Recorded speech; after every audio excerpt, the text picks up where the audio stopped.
हम कहाँ पे यार थे हम लोग बात कर रहे थे रिफत, जब आई हम थिंक अबाउट द डोमिनेंस की वो बेचती किस तरह होती डोमिनेंस दिया of men who left who are not um accountable for their um finances. अभी फाइनेंस भी एक डायरेक्टिव अभी आया है जहाँ पर I think the coach is requesting the federation के यार प्लेयर्स के पैसे रिलीज कर दे। पैसे हमारे में बट अब ड्रिफ्ट। सोचे कि आई थिंक इन 2017 या 2018 नेदरलैंड गई थी खेलने के लिए टीम। आई थिंक उस time Shahbaz senior was the secretary. और उन्होंने जो कन्वॉय भेजा था प्लेयर्स को छोड़ के ऊपर 11 लोगों का एक्स्ट्रा कन्वॉय था जो हॉलैंड गया था। क्यों गया था वो समझ नहीं आया, लेकिन वो ये था कि एक फिजियोथेरेपिस्ट है, एक असिस्टेंट फिजियोथेरेपिस्ट है, फिर एक असिस्टेंट फिजियोथेरेपिस्ट है। इतनी इंजरीज नहीं हुई जितने फिजियोथेरेपिस्ट थे। फिर एक मैनेजर था, फिर एक असिस्टेंट मैनेजर था, फिर उसका एक असिस्टेंट मैनेजर। तो मैं समझती हूँ कि इस डाउनफॉल में सिर्फ ऑन फील्ड प्लेयर्स परफॉर्मेंस ही सिर्फ नहीं है, ऑफ फील्ड ऑफिशियल्स परफॉर्मेंस भी बहुत बड़ा हाथ है। और उस ऑफ फील्ड का डोमिनेंस 75% है, एज 25 ऑन फील्ड का। जी 70% में जो आती है बात वो है फाइनेंसेस। हम जी उन दिनों से आए हैं जहां से हमने इतना पैसा शायद हमने देखा ही नहीं। तो जब हम एकदम से इतना पैसा देखने को मिलता है एज एन ऑफिशियल, तो हम बेकाबू हो जाते हैं, क्योंकि मेरा ख्याल है कि मैं अपने आप को कि हम लोगों को हैंडल करना नहीं आती वो पैसे को की जिया देख के। और दूसरा जो हम लोगों के अंदर हो गया है वो अल्लाह से दूरी, ईमान से दूरी,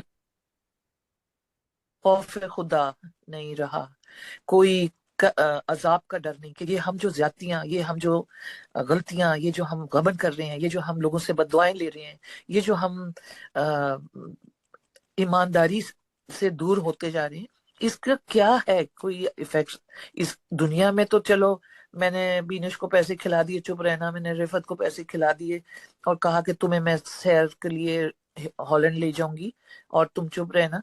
लेकिन उसके बाद का जो एक फेज है जिंदगी का, जब हम मिट्टी के अंदर चले जाएंगे, उसका कोई सोचता है?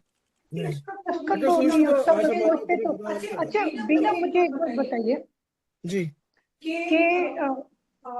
जितने भी टीवी के प्रोग्राम होते हैं, स्पोर्ट होते हैं, जो भी होता है सारा कुछ, इन सब में लोग शिकायत करते हैं। पहली जी बात तो ये कि हम शिकायत किससे कर रहे हैं। दूसरी बात ये कि इन चीजों का हल क्या है। सबसे बड़ी बात ये, हल क्या देखिए जी, है। पहले मैं देखिए, मुझे पता सबसे फनी क्या देखिए लगता है। जो साइबर अख्तियार लोग हैं ना, उनको भी तो हम कोई सजेशन देंगे तो वो चेंज करेंगे ना। यार हम अगर तो वो इफ दे आर शिकायत ओपन ही टू सजेशंस ना देन ओनली। जब सामने वाला कह रहा है कि I am jack of all trades, मुझे सब कुछ पता है, तुम लोग को कुछ नहीं पता, तो वो सजेशन नहीं सुनेगा। और सबसे फनी बात, अगर मैं स्पेसिफिकली विमेन हॉकी की बात करूं, क्योंकि we all are representing women hockey, जो मैंने एक्साइटमेंट आदमियों में देखी है ना विमेन हॉकी, खाली एग्जैक्टली। अनाउंसमेंट, छोटी सी अनाउंसमेंट करते हैं आपके 4 लड़कियां प्रैक्टिस करने जा रही है। टूर्नामेंट भी नहीं खेल रही, 4 लड़कियां प्रैक्टिस करें, 12 कोच आ जाएंगे, मैं कोच करूंगी यार। हमारे पास इतनी अच्छी प्लेयर्स हैं, इतनी सीनियर प्लेयर्स हैं जो उनसे बहुत एक्टिव हैं, बहुत अच्छी हैं, उनके पास स्किल्स हैं, उनके पास टैलेंट है, उनके पास एबिलिटी है to coach young players. But I think जो लास्ट कुछ पीएचएफ के होता, मेरे को टूर्नामेंट का नाम उसमें स्पेसिफिकली डायरेक्टिव में लिखा हुआ था, क्योंकि आदमियों को बड़ा उसमें दुख हुआ था कि हमें कोच भी नहीं डाला जा रहा, जिसमें इरम बुखारी ने मुझे एज अ सीनियर टीम का कोच डाला था। बेनजीर, तो बेनजीर, जी, तो उसमें उन्होंने बकायदा बेनजीर। इतने वो अपेंडेड हो गए थे, इतने हर्ट हो गए थे, इतना उनको रोना आ रहा था इस बात पे कि उन्होंने जाके मम्मी को बोला कि यार मम्मी मम्मी हमें भी खेलना है। यार आप अपने जगह पे खेलो। उन्होंने स्पेसिफिकली डायरेक्टिव में लिखा कि एक मेंस का कोच होना या एक आदमी आपकी टीम में होना लाजिम है। क्यों भाई? अगर यही बात मैं किसी मेंस टूर्नामेंट में बोलूं कि यार मेरे पास क्वालिफिकेशंस है, मैं ऑफिशियली इंटरनेशनली टेक्निकल ऑफिशियल का कोर्स करके एएचएफ से पीएचएफ से जितने हुए हैं, जितने एचएफ हैं, सबसे कर लिया है, मुझे मेंस के टूर्नामेंट में डालो कि मेरी भी प्रैक्टिस हो, then I be the one representing the world कि भाई मैं पाकिस्तान से टेक्निकल ऑफिशियल हूँ। लेकिन मेरी क्रेडिबिलिटी में इसलिए कुछ नहीं आता क्योंकि मुझे वो ऑप्शंस नहीं मिलती, मुझे वो अपॉर्चुनिटीज नहीं मिलती। लेकिन अगर रिवर्स देखा जाए कि विमेन टूर्नामेंट हल क्या है? जी, इसका हल ये हल है कि क्या वी है? Have to be united and we have to be a voice. कि भाई जैसे हम लोग स्पेसिफिकली बात करें, when I got my secretaryship in Karachi, I spoke to certain people who were in my favor. I will not take names. They also were in the same support कि यार किसी आदमी को नहीं आने देना। मैंने इस बात को इम्प्लीमेंट किया कि भाई आदमी मेरे टूर्नामेंट्स में नहीं आएंगे, मुझे नहीं चाहिए। मैं आपकी आपकी बात को काटूंगी। देखें, मर्दों का मार्च है, यहाँ पे आप बिल्कुल आदमियों को काट नहीं सकते। उनकी उनकी आपको सुपरविजन चाहिए होती है। क्यों? नहीं, उनके बगैर तो काम हो भी नहीं सकता ना। क्यों? लेकिन ये कि उनको अनलिमिटेड अनलिमिटेड जो है ना वो नहीं देनी चाहिए, मेरा सवाल है कैपेसिटी क्यों? देनी चाहिए। मैं ये देखिए, बिल्कुल क्यों बात, जी सुपरविजन क्यों जी, चाहिए? नहीं नहीं सॉरी, मैं बात नहीं काटना नहीं चाहती। नहीं, आप बताइए प्लीज। जो रिफत ने कहा है ना बीनेश, वो बिल्कुल सही है। हमारे बीच में ये माशरा को सामने रखते हुए हमें एक मर्द रखना, दो मर्द रखना जरूरत है, जरूरी। लेकिन उनको एक्सेस कम से कम दिया जाए और वो बैक बेंचर बन के रहें, ना कि फोर फ्रंट पे रहें। I agree. है कि जहां पे ये बोला गया कि नहीं जी एक आपके साथ ये मेल या दो ये मेल जरूर आपकी टीम में होंगे, टीम जी या ऑफिशियल्स की टीम में, तो वो इमीडिएटली वो जो हजरात हैं वो अपने आप को समझते हैं अब मैं कुल्लम कुल हूँ, बिल्कुल, जी मैं इनको कि कोई ना बताए ना समझाए ना पूछे। हाँ। ना ये चाहिए एज अपोज टू दिस कि आपको to strengthen women, to strengthen women team, to strengthen the morals of the women, आपको ऐड करा जा रहा है। आप उनकी हौसला अफजाई करें, आप उनको जी, गाइडेंस दें। गाइड करें, और हाँ। जैसे शुरू में रुमाना जी ने एक बात बोली ना, मुझे बहुत फील हुई, बहुत अच्छी लगी।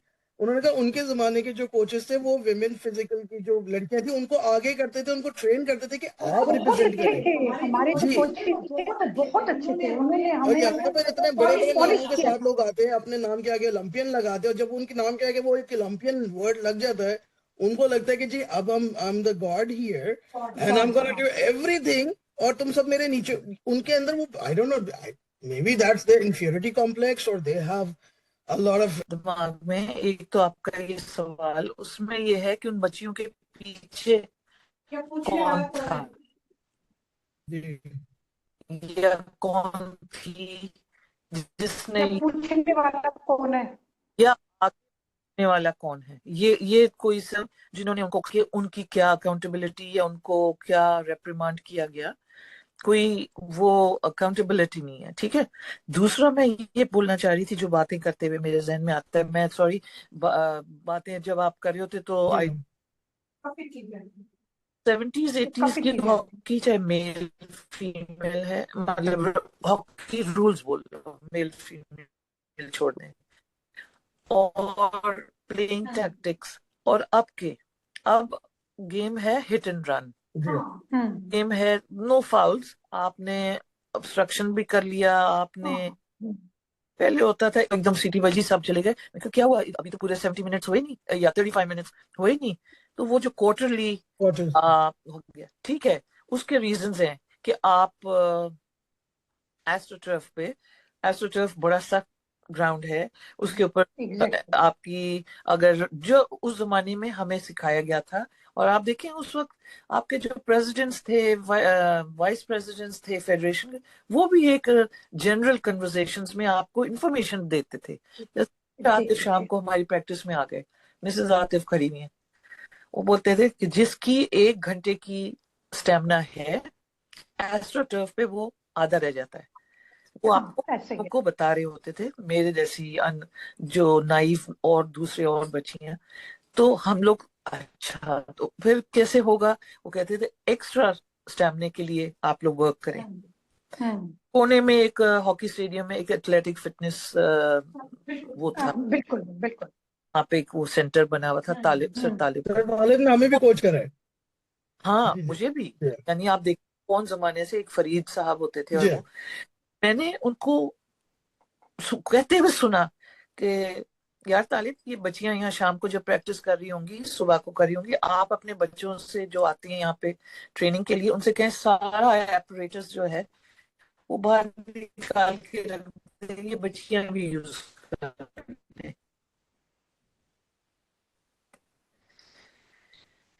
ओ बिल्कुल जी, बिल्कुल एक्चुअली हुआ। सिर्फ उस वक्त बिल्कुल बिल्कुल नहीं हुआ कि चाय पीते हुए Yeah. कह दिया बिल्कुल, और फिर देखा को हम जो कोच होता था टीम का, वो जैसे ओलंपियन थे वो बायरा महमूजो के मैनेजर थी, उसको कहते थे चल कुड़िया नु लेके जा बायरा होते थी, जो अब सेक्रेटरीज बने हुए हैं और जो भी हैं सब लड़कियां, वो सब उस वक्त थी और करती थी। क्यों? क्योंकि वो खड़ा होता था सईद अख्तर एक कोने में और बायरा हमारे सर पे। बिल्कुल वो मुझे पता था कि अगर हमने 2 मिनट भी इधर उधर बातें की, ही हा किया, फोन निकाल लिया किसी कोच के साथ जो कि बराबर में आके खड़ा हो गया उसके साथ, तू Yeah. मैं तो सी तू, तो बहुत सख्त।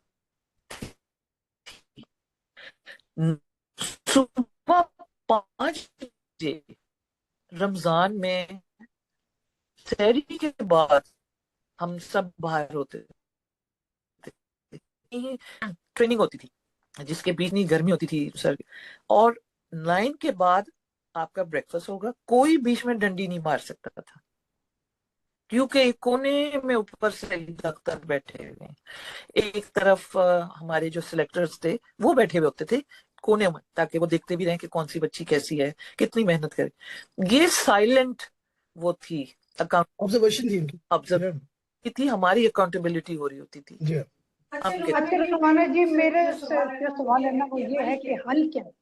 हल हल इसका ये है, सिर्फ एक, अगर हर शख्स जो भी अभी हैं वो बुरे नहीं हैं, उन्होंने उनके हालात या उन्होंने खुद अपने हालात बुरे बना लिए, जो काम कर रही हैं उनको सिर्फ ये सोच कि हम किस चीज के लिए यहाँ बैठे, एक एहसास, वो एहसास कौन सिर्फ कोई कोई बच्चे कह रहे हैं कि टैल वो बच्चियां चाहती हैं खेल, वो कुछ नहीं कर सकती जब तक आपका ऑफिशियल लेवल के जो लोग हैं, आपको जो खिलाने वाले हैं, जो टूर्नामेंट्स कराने वाले हैं, लेकिन वो जो लोग आप तो सियासी बुनियादों पर आए गए हैं, ऑर्गेनाइज करने उनको वाले तो कोई हिला नहीं चैंपियनशिप्स, सकता ना। वो जब तक यूनाइटेड या सही नहीं हो जाएंगे। उनको तो देखिए कोई हिला रिफा नहीं जी, सकता सबको ना। ना everybody needs to be on the same page, number one, and ये everybody नहीं needs to be होता कि humble. आपके अपने भाई अल्फाज हैं। स्पेसिफिक आप कुछ भी कर लेंगे ना, ये लोग नहीं साथ होंगे। Reason being the jealousy factors are there,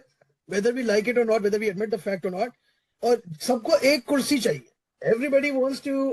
चलो ले ली आपने, थ्रू रिसोर्सेज, थ्रू कनेक्शंस आपने वो ले ली, अब उस पर काम भी कर लो। काम किसी ने नहीं करना। और अभी रीसेंट इवेंट में क्या हुआ है कि जो जब तक मुझे खबर मिली है कि किसी एक सेक्रेटरी ने काम करना था, उस सेक्रेटरी को बोला कि जी आप अपनी मर्जी से डिसीजंस नहीं ले सकते क्योंकि you work under the man. तो ये फिर करे तो मुझे करे क्या? नहीं तो फिर ये पोस्ट पे क्यों दे रहे हैं अगर आपने आदमियों के लिए ही काम एज करना पर है? द कॉन्स्टिट्यूशन, वो कहते हैं जी एज पर द कॉन्स्टिट्यूशन हमें विमेन विंग बनाना है। कॉन्स्टिट्यूशन अगर आप पढ़े तो उसमें है कि जी 25% या